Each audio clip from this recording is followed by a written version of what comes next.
ബ്രഹ്മകുമാരീസ് ഈശ്വരീയ വിശ്വവിദ്യാലയത്തിന്റെ സെക്രട്ടറി ജനറലായിരുന്ന രാജയോഗി ബ്രഹ്മകുമാർ നിർവയർ ഭായിജിയുടെ നിര്യാണത്തെ തുടർന്ന് നെടുമ്പാശ്ശേരി റിട്രീറ്റ് സെന്ററിൽ ശ്രദ്ധാഞ്ജലി ചടങ്ങുകൾ നടന്നു. ബ്രഹ്മകുമാരീസ് എറണാകുളം തൃശൂർ ഇൻചാർജ് രാജയോഗിനി രാധാബഹൻജി ചടങ്ങുകൾക്ക് നേതൃത്വം നൽകി. നമ്മളെല്ലാവരും വിശ്വസിച്ച് ഭഗവാൻ ഏൽപ്പിച്ചിരിക്കുന്ന ഒരു കാര്യമാണ്. അപ്പൊ അതുകൊണ്ട് തന്നെ എന്ത് വില കൊടുത്തും എന്ത് ത്യാഗം ചെയ്യേണ്ടി വന്നിരുന്നാലും അതെല്ലാം തന്നെ ത്യാഗം ചെയ്ത് കാര്യങ്ങളെ മുന്നോട്ട് കൊണ്ടുപോവുക എന്നുള്ളത് നമ്മുടെ എല്ലാവരുടെയും കടമയാണ് എന്ന് അദ്ദേഹം പറയുക മാത്രമല്ല, ആത്മാർത്ഥമായിട്ട് തന്നെ ജീവിച്ചു. അതിനുവേണ്ടി തന്നെയാണ് ജീവിച്ചിട്ടുള്ളത്. വിവിധ സെന്ററുകളിൽ നിന്നായി 300-ൽ പരം പേർ ചടങ്ങിൽ പങ്കെടുത്തു. രാജസ്ഥാനിലെ മൗണ്ട് ആബുവിലുള്ള ഹെഡ്ക്വാർട്ടേഴ്സിലെ ശാന്തിവനത്തിൽ നടന്ന സംസ്കാര ചടങ്ങുകളുടെ ഭാഗമായാണ് ശ്രദ്ധാഞ്ജലിയും നടന്നത്.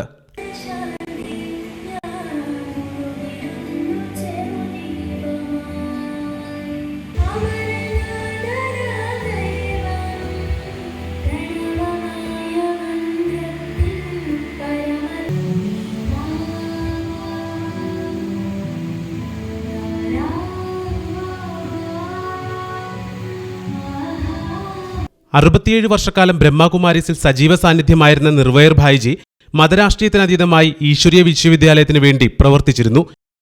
സംസ്കാര ചടങ്ങുകളിൽ ഭാരതത്തിലെ പ്രമുഖ വ്യക്തിത്വങ്ങളും പങ്കുചേർന്നു.